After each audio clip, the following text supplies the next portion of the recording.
আসসালামু আলাইকুম সম্মানিত ভিউয়ার্স, আপনারা অবগত আছেন কিনা জানি না। ইরানের আজকের পরিণতির জন্য ইরানের নিজেরও অনেকটা দায় আছে। সেই দায় কিভাবে আসুন আমরা দেখি।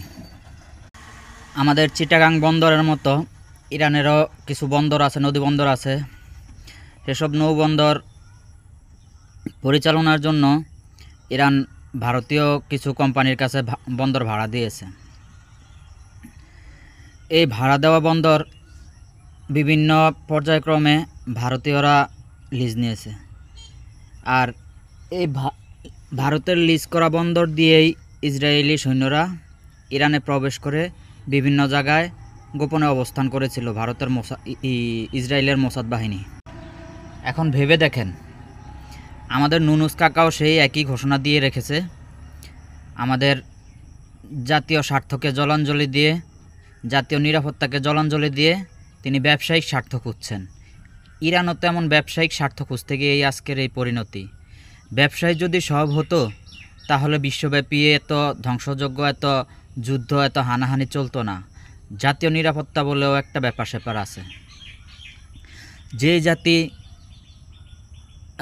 জাতীয় নিরাপত্তার চেয়ে ব্যবসায়িক স্বার্থকে বেশি গুরুত্ব দেয়, তাদেরকে ইরানের মতো এরকম হুনমারা খাইতে হবে, কিচ্ছু করার নেই।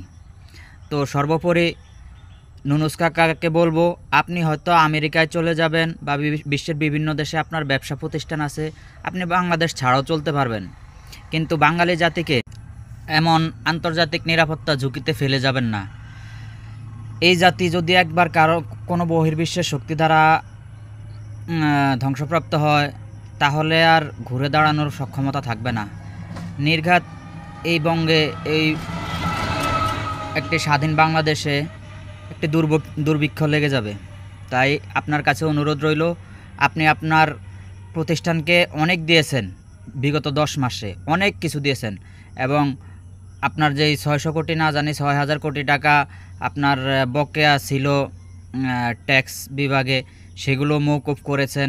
আপনি আপনার প্রতিষ্ঠানকে বিশ্ববিদ্যালয়ের অনুমোদন দিয়েছেন, বিভিন্ন ধরনের ব্যবসা বাণিজ্যিক সুবিধা নিচ্ছেন, বিদেশে প্রবাসী আপনার শ্রমিক পাঠানোর জন্য আপনি লাইসেন্স করে নিয়েছেন। এরকম হাজার হাজার কোটি টাকা আপনি খাইতেছেন, নিতেছেন। সেগুলো নিয়ে আমাদের আপত্তি নাই, বা থাকলেও কিছু করার নাই, মেনে নেব।